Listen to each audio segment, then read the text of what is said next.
So, kamusta? Ano yung mga gigs mo? Kami may askapan.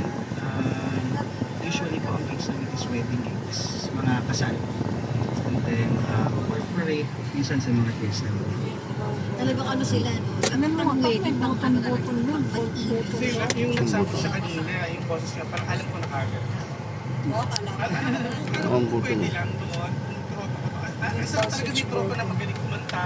Kasi pwede Baka ito, sa likod. sa bahay na, bro. Sumama naman ako. Ayan, oh. Mag-ano naman tayo, magharana to siya. Ito.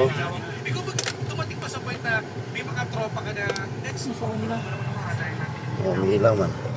Meron naman, Ang kasamahan sa kanya, nagka-disco. Ayun!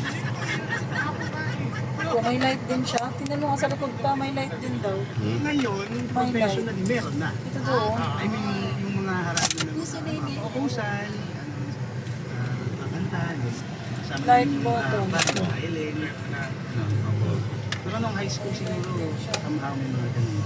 Ikaw yung lagi tinatawag, di ba? Pakantayin yung teacher. Mga Ah, iba-iba. Tambay tayo. Oo. Tayo.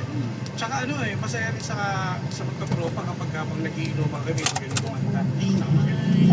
Kaya lagi ka rin pa siguro. Ano mga tropa, ano? Ay, yung tinatawag na intro boys. Puro intro lang. Ay, yun, ay, Ay, i-connect yung ano. Paano to? Ay, nako. Ay, eto na. I-connect daw yung remote Pwede ba control tayong sa marinig? phone. Partner. Alam mo kasi phone ano connect to. eh, na-curious ako sa Wag! kung ano nga ba itong ligayan. Sira mo eh. Parang feeling ko parang kung love letter, ganyan, or story. Somehow, medyo.